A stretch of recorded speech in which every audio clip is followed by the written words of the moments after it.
നമസ്കാരം. കൃഷ്ണാരിമിത്രത്തിലേക്ക് എല്ലാവർക്കും ഒരിക്കൽ കൂടി സ്വാഗതം. സവിതയാണ് കേട്ടോ. ശ്രീകൃഷ്ണ ഗോവിന്ദ ഹരേ മുരാരേ ഹേ നാഥ നാരായണ വാസുദേവ. ശ്രീകൃഷ്ണ ഗോവിന്ദ ഹരേ മുരാരേ ഹേ നാഥ നാരായണ വാസുദേവ. ശ്രീ ഗുരുവായൂരപ്പ ശരണം ഹരേ. ഇന്നത്തെ സത്സംഗത്തിലേക്ക് എല്ലാവർക്കും ഒരിക്കൽ കൂടി സ്വാഗതം. ഇന്ന് ശ്രീലകത്ത് ശ്രീ ഗുരുവായൂരപ്പൻ കാളിയമർദ്ദന രൂപനായിട്ടാട്ടോ ഇരിക്കണേ. നല്ല കുഞ്ഞുണ്ണികൃഷ്ണൻ കാളിന്റെ പുറത്ത് നൃത്തം ചെയ്യുന്ന നമ്മുടെ കുഞ്ഞുണ്ണികൃഷ്ണന്റെ പാദത്തിൽ അനന്തകോടി നമസ്കാരം പറയുന്നു. ഒപ്പം കൃഷ്ണപാദമനുഷ്യം ഹൃദി ഭാവയാമി, ഹരികൃഷ്ണ പാദമനുഷ്യം ഹൃദി ഭാവയാമി. അപ്പോൾ ഇന്നത്തെ ദിവസത്തിന്റെ പ്രത്യേകത എല്ലാവർക്കും അറിയുന്നുണ്ടാവും. ഇന്ന് രാമനവമിയാണ്. ശ്രീരാമ ജന്മോത്സവം നടക്കുന്ന ദിവസമാണ് അല്ലെ. ശ്രീരാമ രാമ രാമേതി രമേ രാമേ മനോരമേ സഹസ്രനാമ തത്തുല്യം രാമനാമ വരാനന. ഇത് എല്ലാവരും ചൊല്ലിക്കോളൂ കേട്ടോ. ഈ ഒരു മന്ത്രം ചൊല്ലി ശ്രീരാമദേവനെ എല്ലാവർക്കും നമസ്കരിക്കാൻ സാധിക്കട്ടെ എന്ന് പ്രാർത്ഥിക്കുന്നു. കൃഷ്ണപാദമനുഷ്യം ഹൃദി ഭാവയാമി, ഹരികൃഷ്ണപാദമനുഷ്യം ഹൃദി ഭാവയാമി. അപ്പൊ ഇന്നത്തെ ചോദ്യങ്ങൾ നോക്കാം അല്ലെ. അമൃത ഇന്ദുജി എന്നൊരു ഭക്ത ചോദിച്ചിട്ടുണ്ട്, ചേച്ചി ദൂരെയുള്ള അമ്പലത്തിൽ പോകാൻ ഓരോരോ തടസ്സങ്ങൾ വരുന്നു, പ്ലാനിങ് ഒന്നും ശരിയാവുന്നില്ല, ഗുരുവായൂരിലടക്കം ഈ വർഷം വരണം എന്ന് വിചാരിച്ചിട്ട് പറ്റിയില്ല, എന്താ ഇപ്പൊ ചെയ്യേണ്ടതെന്ന് അറിയില്ല, ഒന്ന് മറുപടി തരാമോ എന്നാണ് ചോദിച്ചിരിക്കുന്നത്. അമൃത ഇങ്ങനെ ചോദിക്കണേൽ എനിക്ക് നല്ല വിഷമമുണ്ട്. നമ്മുടെ വീഡിയോയിൽ എപ്പോഴും ഞാൻ പറയാറുണ്ട്, ഗുരുവായൂരപ്പനെ വന്ന് കണ്ടു തൊഴാനുള്ള ഏറ്റവും എളുപ്പമാർഗം ഗുരുവായൂരപ്പനോട് തന്നെ അനുവാദം വാങ്ങുക എന്നുള്ളതാണ്. എല്ലാ ദിവസവും രാവിലെ എഴുന്നേറ്റ് കുളിച്ച് ഗുരുവായൂരപ്പന്റെ മുമ്പിൽ ഒന്ന് നമസ്കരിച്ചിട്ട്, ഉണ്ണികൃഷ്ണ എനിക്കൊന്ന് ഗുരുവായൂർക്ക് വരാൻ സാധിക്കണേ, എന്നാ ഇനി ഞാനൊന്ന് കാണുക എന്ന് ചോദിച്ചാലുണ്ടല്ലോ, മാക്സിമം പോയാൽ 1 മാസം അതിൻ്റെ ഉള്ളിൽ ഇവിടെ എത്തിച്ചിരിക്കും ഗുരുവായൂരപ്പൻ. അത്രയ്ക്കധികം നമസ്കാരപ്രിയനാണ് നമ്മുടെ ഉണ്ണികൃഷ്ണൻ. ഇതെല്ലാം എൻ്റെ അനുഭവങ്ങളിൽ നിന്നാണ് കേട്ടോ പറയുന്നത്. നമസ്കരിച്ച് പ്രാർത്ഥിച്ചിട്ടുള്ള ഒരു പ്രാർത്ഥനകൾ പോലും അദ്ദേഹം ഇന്ന് വരെ കൈക്കൊള്ളാതിരുന്നതായിട്ട് എൻ്റെ ഓർമ്മയിലില്ല. അതുകൊണ്ട് തന്നെയാണ് ഞാൻ പറയുന്നത്, നമസ്കാരപ്രിയനാണ് ഉണ്ണികൃഷ്ണൻ. നമസ്കരിച്ചുകൊണ്ട് പ്രാർത്ഥിച്ചോളൂ ഗുരുവായൂരപ്പനെ. തീർച്ചയായിട്ടും എത്രയും പെട്ടെന്ന് ഇവിടെ വന്ന് തൊഴാൻ സാധിക്കട്ടെ കേട്ടോ. അടുത്തതായിട്ട് രേവു അരുൺകുമാർ എന്ന ഭക്തയാണ് ചോദിച്ചിരിക്കുന്നത്, ഞാനും ഭർത്താവും 3 വയസ്സുള്ള മോളും മാത്രമാണ് വീട്ടിലുള്ളത്. പീരീഡ്സ് സമയത്ത് എനിക്ക് വിളക്ക് വെക്കാൻ സാധിക്കില്ല. ഭർത്താവ് ലേറ്റ് ആയിട്ടാണ് വരുന്നത്. അതുകൊണ്ട് എന്തെങ്കിലും പ്രശ്നമുണ്ടോ? ഒരു പ്രശ്നവുമില്ല.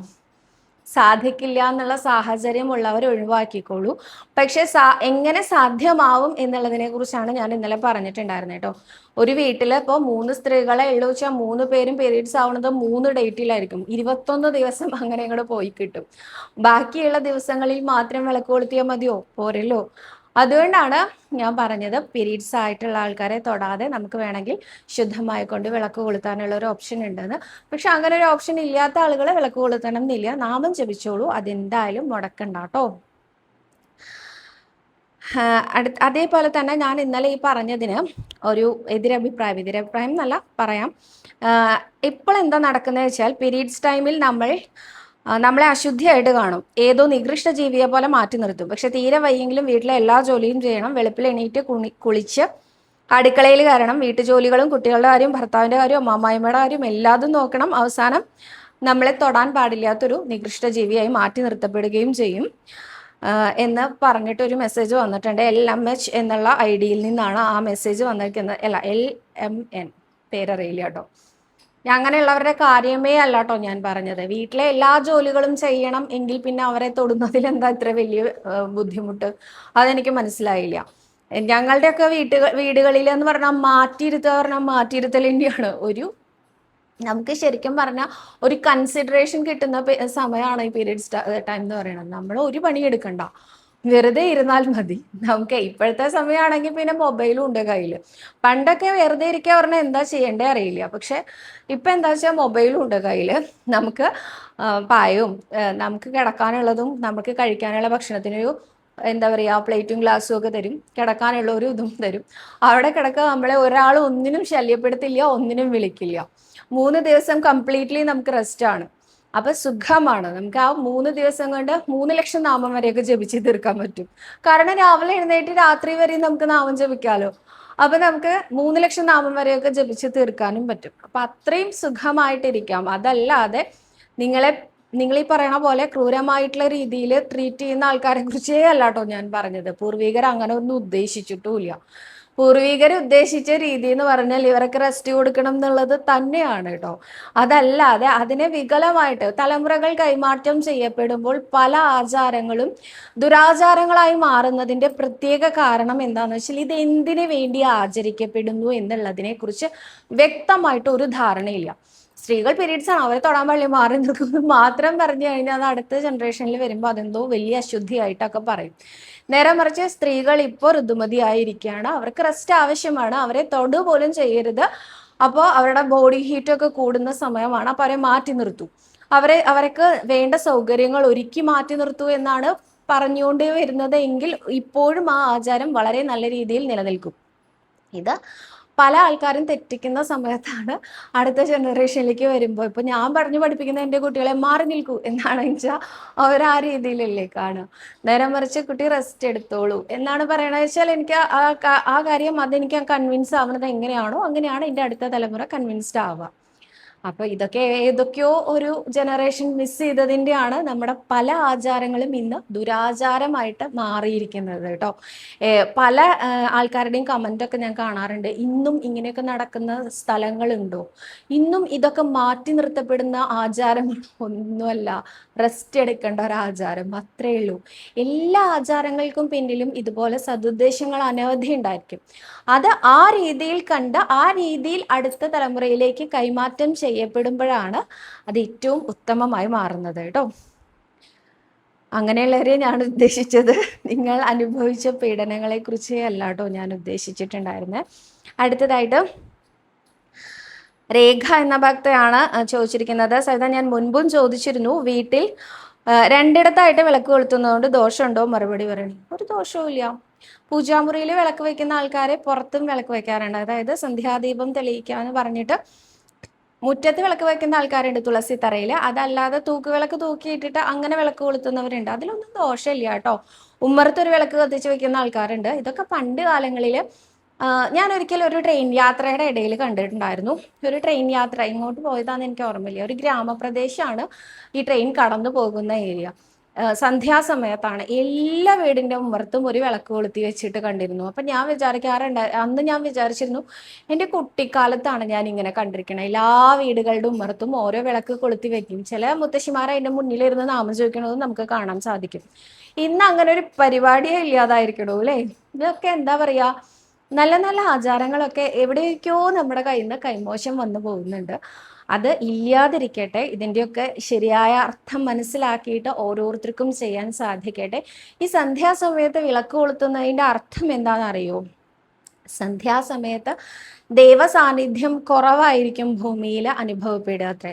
അപ്പൊ ആ സമയത്ത് നമ്മൾ ആ ദൈവസാന്നിധ്യം കൂട്ടിയെടുക്കേണ്ട സമയമാണ്. അതുകൊണ്ടാണ് അത് നമുക്ക് ആലോചിച്ച് നോക്കിയാൽ പകലുമല്ല രാത്രിയിലുമല്ല, രണ്ട് യാമങ്ങളുടെ ഇടയിൽ വരുന്ന സമയത്തിനെയാണ് ഈ സന്ധ്യ എന്ന് പറയുന്നത്. അപ്പൊ ഈ സന്ധ്യാസമയത്ത് ദൈവസാന്നിധ്യം ഭൂമിയിൽ കുറയുന്ന സമയമാണെങ്കിൽ അതിനെ കൂട്ടിയെടുക്കാൻ എന്തൊക്കെ ചെയ്യാൻ പറ്റും? ദൈവ ആരാധന ചെയ്യാൻ പറ്റും. അതുകൊണ്ടാണ് ഈ ആരാധനാ സമയം സന്ധ്യാസമയം എന്ന് പറയുന്നത്. അപ്പൊ ആരാധനാ സമയത്ത് വിളക്ക് വെക്കണം നിർബന്ധമായിട്ടും, അതുപോലെ നാമം ജപിക്കണം നിർബന്ധമായിട്ടും എന്നൊക്കെ നമ്മൾ ശീലിച്ചതായിരുന്നു. പക്ഷെ എവിടേക്കോ എന്തൊക്കെയോ മിസ്റ്റേക്കിൽ നമ്മളുടെ കയ്യിൽ നിന്ന് അത് പോയി. അതല്ലെങ്കിൽ എന്നെ പോലെ പല യൂട്യൂബേഴ്സും വന്ന് പല പല അഭിപ്രായങ്ങൾ പറഞ്ഞ് നമ്മുടെ മൈൻഡിനെ കൺഫ്യൂസ് ചെയ്യിപ്പിച്ച് ഒരു വഴിക്കാക്കി എന്ന് പറയുന്നതിലും വലിയ തെറ്റൊന്നുമില്ല എന്ന് തോന്നുന്നു അല്ലേ? അപ്പൊ എന്തായാലും രണ്ടിടത്ത് വിളക്ക് വെക്കുന്നതിൽ തെറ്റൊന്നുമില്ല കേട്ടോ. അടുത്തതായിട്ട് ഒരു സംശയം തീർത്തു തരുമോ? ശനിയാഴ്ച ഗുരുവായൂരിൽ പോയപ്പോൾ കൃഷ്ണനാട്ടം ഉണ്ടായിരുന്നു. കുറച്ച് സമയം ഇരുന്ന് കണ്ട് ഭർത്താവ് പോകാമെന്ന് പറഞ്ഞതുകൊണ്ട് കഴിയാതെ എഴുന്നേറ്റ് പോകാൻ പാടുണ്ടോ? ഏത് സമയത്താണ് കൃഷ്ണനാട്ടം കളി കഴിയുന്നത് എന്നാണ് സുമ തലശ്ശേരി എന്ന ഭക്ത ചോദിച്ചിരിക്കുന്നത്. തലശ്ശേരിയിൽ നിന്ന് സുമ ചേച്ചി ചോദിച്ചിരിക്കുന്നത്. കഴിയാതെ എഴുന്നേറ്റ് പോകുന്നത് ദോഷമാണെന്നൊന്നും പറയാൻ പറ്റില്ല കേട്ടോ. കാരണം എല്ലാവരും ഒന്നും കഴിയണ വരെ നിൽക്കാറില്ല. 10:30 മണിക്ക് കൃഷ്ണനാട്ടം കളി തുടങ്ങിയാൽ 1:30 മണിക്കാണ് കഴിയുക. അപ്പോൾ എങ്ങനെ പോയാലും 1:30, 1:45, 2 മണിക്ക് മുമ്പായിട്ട് അമ്പലം അടയ്ക്കും. അപ്പോൾ ഈ 2 മണി വരെയും മാക്സിമം നമുക്ക് പ്രതീക്ഷിക്കണം. 1:55 വരെയും പ്രതീക്ഷിക്കണം. കൃഷ്ണനാട്ടംകളിയുടെ സമയം. അപ്പോൾ അത് മുഴുവനായിട്ടും കാണാൻ ചില ആളുകൾക്ക് സമയം ഉണ്ടാവില്ല. അതല്ലെങ്കിൽ രാത്രിയിൽ ഉറങ്ങിയിട്ടില്ലെങ്കിൽ, ജീവിതശൈലി രോഗങ്ങളൊക്കെ ഉള്ള ആൾക്കാർക്ക് ഊണും ഉറക്കമൊക്കെ കറക്റ്റ് ആയിട്ടില്ലെങ്കിൽ ബുദ്ധിമുട്ടുണ്ടാവും. അപ്പൊ അതുകൊണ്ട് കണ്ടു തൊഴുത് നമസ്കരിച്ച ഭഗവാൻ വരുന്ന ആ ഒരു ഭാഗം ഉണ്ടാവുമല്ലോ, ഏത് കളിയിലും കൃഷ്ണവേഷം ഉണ്ടാവുമല്ലോ. അപ്പൊ ഭഗവാന്റെ ആ വേഷപ്രവേശം അല്ലെങ്കിൽ രംഗപ്രവേശം കഴിഞ്ഞാൽ എഴുന്നേറ്റ് പോകുന്ന ആൾക്കാർ അനവധി ഉണ്ട്. അപ്പോൾ അതുകൊണ്ട് തെറ്റുണ്ട് ദോഷമുണ്ട് എന്നൊന്നും പറയാൻ പറ്റില്ല കേട്ടോ. അടുത്തതായിട്ട് കുമാരി ദേവദാസ് എന്ന ഭക്തയാണ് പറഞ്ഞിരിക്കുന്നത്, സൈത എൻ്റെ മോന് വേണ്ടി തീർത്ഥം കൊണ്ട് തുലാഭാരം നേർന്നിരുന്നു, പക്ഷെ അവൻ അതിനെ കൂട്ടാക്കുന്നില്ല. ഭയങ്കര തുമ്മലാണ് അവന്. ഭക്തി ഇല്ലാത്തതുകൊണ്ടല്ല കേട്ടോ. എന്ത് ചെയ്യണമെന്ന് പറയൂ, മറുപടി പ്രതീക്ഷിക്കുന്നു. ഗുരുവായൂരപ്പനോട് പറയൂ. ഉണ്ണികൃഷ്ണനോട് നേരിട്ട് പറഞ്ഞാൽ മതി, ഇതാ ഞാൻ തീർത്ഥം കൊണ്ട് തുലാഭാരം നേർന്നിട്ടുണ്ട്, എനിക്കത് ചെയ്യാനുള്ള മനസ്സുണ്ട്, അത് ചെയ്യപ്പെടേണ്ട വ്യക്തിക്ക് ആ മനസ്സ് കൊടുക്കേണ്ടത് ഗുരുവായൂരപ്പൻ തന്നെയാണ് എന്ന് പറഞ്ഞാലുണ്ടല്ലോ, ഉണ്ണികൃഷ്ണൻ എന്താ പറയുക, ഒരു കുഞ്ഞു വടി എടുത്ത് അടിച്ചിട്ടാണെങ്കിലും ഇവിടം വരെ കൊണ്ടുവന്ന് തുലാഭാരത്തട്ടിൽ ഇരുത്തും എന്നുള്ള കാര്യത്തിൽ യാതൊരു സംശയവും ഇല്ല കേട്ടോ. അങ്ങനെ അനേകം പേർക്ക് അനുഭവം ഉണ്ടായിട്ടുണ്ട്. എന്താ പറയാ, എനിക്ക് തന്നെ അനുഭവം ഉണ്ടായിട്ടുണ്ട്. എൻ്റെ വിവാഹം കഴിഞ്ഞ സമയത്ത് എനിക്ക് കയറുകൊണ്ട് തുലാഭാരം തൂക്കണം ഏട്ടനെന്ന് ആഗ്രഹം ഉണ്ടായിരുന്നു. ഞാൻ എത്ര പറഞ്ഞിട്ടും ഏട്ടൻ അതങ്ങോട്ട് കൺവിൻസ്ഡ് ആവണില്ല. അതിൻ്റെ ആവശ്യമുണ്ടോ എന്ന് ചോദിച്ചു.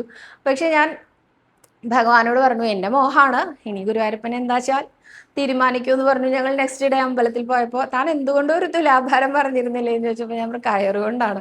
എന്നാൽ ശരി എന്ന് പറഞ്ഞു. എന്ത് കൂളായിട്ടാണ് മാറിയതെന്നറിയോ. അപ്പോൾ അത് അവരുടെ ഉള്ളിൽ ഈശ്വരവിശ്വാസവും ഭക്തിയൊന്നും ഇല്ലാത്തതുകൊണ്ടല്ല, ചില സമയത്ത് ഒരു ദുശാഠ്യം എന്നൊക്കെ പറയില്ലേ, അത്രേ ഉള്ളൂ. അത് ഗുരുവായൂരപ്പൻ തന്നെ മാറ്റിത്തരും. അപ്പൊ ഗുരുവായൂരപ്പനോട് തന്നെ കുമാരി ചേച്ചി ഒരു സ്പെഷ്യൽ നമസ്കാരം ചെയ്തുകൊണ്ട് പറഞ്ഞോളൂ, എത്രയും പെട്ടെന്ന് മോനെയും കൂട്ടി വന്ന് തുലാഭാരം തൂക്കാൻ സാധിക്കട്ടെ കേട്ടോ.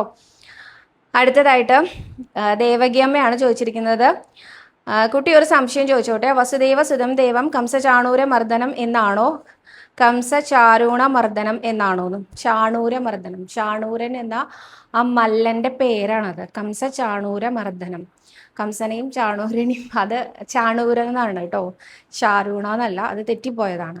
ഇതിൽ രണ്ടിൽ ഏതാണ്? രണ്ട് പുസ്തകങ്ങളിൽ രണ്ട് രീതിയിൽ കൊടുത്തത് കണ്ടു. അപ്പൊ ഏതാണെന്ന് അറിയാൻ ചോദിച്ചതാണെന്ന് പറഞ്ഞു. കംസ ചാണൂര മർദ്ദനം, അതാണ് ശരി കേട്ടോ.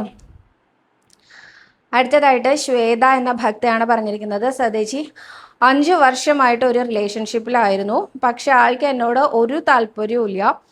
3 വർഷം എൻ്റെ പുറകെ നടന്ന് ആണ് ഞാൻ യെസ് പറഞ്ഞത്. എനിക്ക് അല്ലാതെ ഒരുപാട് ഇഷ്ടവും ഗുരുവായൂരപ്പനോട് ചോദിച്ചിട്ടും ഞാൻ ഒന്നും മനസ്സിലാവില്ല. ഞാൻ ചോദിച്ചിട്ടാണ് ഞാൻ നോക്കിയത്. ബട്ട് എപ്പോഴും വഴക്കാണ്, സമാധാനം കിട്ടുന്നില്ല. ആളാണ് എൻ്റെ ലൈഫിൻ്റെ മെയിൻ പ്രോബ്ലം ആയി തോന്നുന്നത്. ഒഴിവാക്കി തരാൻ ഞാൻ എന്താണ് ഗുരുവായൂരപ്പന് കൊടുക്കേണ്ടത്? ചേച്ചി പ്ലീസ് ഈ ചോദ്യത്തിന് റിപ്ലൈ തരൂ. ശ്വേത, വെറ്റിലടക്കിയ ഗുരുവായൂരപ്പന് നീതിക്കാണ് വേണ്ടത്, എല്ലാ ശുഭകാര്യങ്ങളും നടക്കാൻ. അപ്പോൾ ഇതിപ്പോൾ വേണ്ടാത്തൊരു ബന്ധമാണെന്നാണ് കുട്ടിക്ക് തോന്നുന്നത്. അപ്പൊ ഈ ബന്ധത്തിൽ നിന്ന് കുട്ടിക്ക് യാതൊരു ബുദ്ധിമുട്ടും ഇല്ലാതെ പിന്മാറാൻ സാധിക്കണം. അപ്പൊ രണ്ടുപേര് തമ്മിൽ റിലേഷൻഷിപ്പ് ആയാൽ അതെന്ന് പിന്മാറണമെങ്കിൽ രണ്ടുപേരും മ്യൂച്വലി വിചാരിക്കണം. അതല്ലെങ്കിൽ നമ്മുടെ ലൈഫ് എന്തായാലും നരകമായിരിക്കും. അവരെങ്ങനെയെങ്കിലും നമ്മളെ ഉപദ്രവിക്കാൻ തന്നെയാണ് ശ്രമിക്കുക. അപ്പോൾ ഒരു തരത്തിലുള്ള ബുദ്ധിമുട്ടുകളും ഇല്ലാതെ ഇതിൽ നിന്ന് ഒന്ന് ഒഴിവാക്കി തരണം എന്ന് പറഞ്ഞാലുണ്ടല്ലോ, ഗുരുവായൂരപ്പൻ കറക്റ്റ് സമയത്ത് വേണ്ട രീതിയിൽ ഇടപെട്ട് വേണ്ട രീതിയിൽ അത് നേരെയാക്കി തരും എന്നുള്ളതും എൻ്റെ അനുഭവം തന്നെയാണ് കേട്ടോ. ഇങ്ങനത്തെ ബന്ധമല്ലാന്നേ ഉള്ളൂ, പക്ഷെ ഇതുപോലെ ഒരുപാട് ബന്ധങ്ങൾ വേണ്ടാത്തതുണ്ടായിരുന്നു എൻ്റെ ജീവിതത്തിൽ. വേണ്ടാത്തതായിരുന്നു, അതെനിക്കറിയില്ല വേണ്ടാത്തതാണ് എന്നുള്ളത്. അപ്പോൾ അതിൽ കടിച്ചു തൂങ്ങി കിടക്കണോ വേണ്ടയോ, മുന്നോട്ട് പോകണോ വേണ്ടയോ, ഇതൊക്കെ കൺഫ്യൂഷനാണ്. ഒടുക്കം മൊക്ക ഗുരുവായൂരപ്പനെ കൂടി സമർപ്പിച്ചപ്പോഴുണ്ടല്ലോ ശരിക്കും ഒരു വൈപ്പ് ചെയ്യാന്നൊക്കെ പറയില്ലേ, വേണ്ടാത്ത ആൾക്കാരെ മുഴുവനും തുടച്ചു മാറ്റി വേണ്ട ആൾക്കാരെ മാത്രം നിലനിർത്തി തന്നത് ഗുരുവായൂരപ്പൻ തന്നെയാണ്. അപ്പോൾ ശ്വേതയ്ക്കും അങ്ങനെ സംഭവിക്കട്ടെ. വെറ്റിലടക്കി ഷീട്ടാക്കൂ, ഒപ്പം നാരായണീയത്തിലെ 78, 79 ദശകം ചൊല്ലി നമസ്കരിക്കൂ. എല്ലാ ദിവസവും രാധാകൃഷ്ണന്മാരെ നമസ്കരിക്കൂ കേട്ടോ. അപ്പോൾ ഒരു ബുദ്ധിമുട്ടും ഇല്ലാതെ കുട്ടിക്ക് അത് നേരെയാക്കി തരട്ടെ ഗുരുവായൂരപ്പൻ. അങ്ങനെ ഞാൻ പ്രാർത്ഥിക്കാം കേട്ടോ. ഇനി ഒരു ചോദ്യവും കൂടി ഉണ്ട്. ഷൈനി മോഹൻലാൽ എന്ന ഭക്തയാണ് ചോദിച്ചിരിക്കുന്നത്, സവിത ഞാനൊരു കാര്യം ചോദിച്ചോട്ടെ. എൻ്റെ മകന് നോൺ വെജിനോട് വല്ലാത്തൊരു ആസക്തിയാണ്, അതുകൊണ്ട് തന്നെ ഫാറ്റി ലിവറും ഉണ്ട്. അവനൊന്ന് വെജിറ്റേറിയൻ ആവാനും ഭക്ഷണം നിയന്ത്രിക്കാനും എന്താണ് ഗുരുവായൂരപ്പന് ചെയ്യേണ്ടത്? ആരോഗ്യം തീരെ ശ്രദ്ധിക്കുന്നില്ല, അത് മാത്രമാണ് അവനെക്കുറിച്ചുള്ള എൻ്റെ പരാതി, വേറെ ഒരു ദുശീലവും ഇല്ല. ഞാൻ വളരെ സങ്കടത്തിലാണ്, ഒന്ന് മറുപടി തരണേ. ഗുരുവായൂരപ്പൻ്റെ വനഭോജനം എന്ന ലീല ഉണ്ടല്ലോ നാരായണീയത്തിലെ, അത് ചൊല്ലി നമസ്കരിച്ചോളൂ. വനഭോജന ലീല നമ്മുടെ ഗുരുവായൂർ അമ്പലത്തിൽ വന്ന് തൊഴുന്ന സമയത്ത് ഓരോ തൂണിലും നമ്മൾ ദശാവതാര തൂണുകളുണ്ട് പറഞ്ഞു, പിന്നെ രാധാകൃഷ്ണന്മാരുടെ തൂണുണ്ട്, കാളിയമർദ്ദന കൃഷ്ണനുണ്ട്. അതിൻ്റെ തൊട്ടപ്പുറത്തായിട്ട് വനഭോജന കൃഷ്ണൻ എന്ന ഒരു, അതായത് നടുവില് ഉണ്ണികൃഷ്ണൻ ഇരിക്കുന്നു, ചുറ്റും ഗോപാലക്കുട്ടികൾ ഇരിക്കുന്നതും ആയിട്ട് ഒരു തൂണില് ശില്പം കാണാം. അവിടെ തൊട്ട് തൊഴുത് നമസ്കരിക്കുമ്പോൾ ഞാൻ പ്രാർത്ഥിക്കാറുള്ളത് അരിയും അന്നവും ഒരുപോലെ ഒടുങ്ങണേ എന്നുള്ളതും ഭക്ഷണത്തിനോട് അമിതമായ ആസക്തി തോന്നരുതേ എന്നുള്ളതും ഒക്കെയാണ് കേട്ടോ. ഞാൻ ഗുണ്ടുമണിയാന്നേ ഉള്ളൂ കേട്ടോ, ഞാൻ അധികം ഫുഡിയൊന്നുമല്ല. അപ്പോൾ അതെപ്പോഴും ഞാൻ പ്രാർത്ഥിക്കാറുണ്ട്. നമുക്ക് അളവിൽ കൂടുതൽ ഭക്ഷണം കഴിക്കാൻ തോന്നരുത്, അരിയും അന്നവും ഒരുപോലെ ഒടുങ്ങണേ എന്നും ഉള്ളത്. അതായത് നമ്മൾ ഏത് ദിവസമാണോ മരിക്കുന്നത് അതുവരെയും നമ്മൾ ആരോഗ്യപൂർവ്വം നമ്മൾ ജീവിച്ചിരിക്കണം എന്നാണ് ഞാൻ പറയുന്നതിൻ്റെ അർത്ഥം. അതായത് ചില ആളുകൾ കണ്ടിട്ടില്ലേ, ഭക്ഷണം ഒന്നും കഴിക്കാൻ വയ്യാതെ വെള്ളം കുടിക്കാൻ വയ്യാതെയൊക്കെ കുറേ ദിവസം കിടക്കും, അത് അവസാനമാണ് മരിച്ചു പോകുള്ളൂ. അങ്ങനെ ആവരുത്. അരിയും അന്നവും ഒരുമിച്ച് ഒടുങ്ങണേ എന്ന് പറയാറുണ്ടായിരുന്നു. അതായത് അന്നവും ആയുസ്സും ഒരുമിച്ച് ഒടുങ്ങണേന്നും.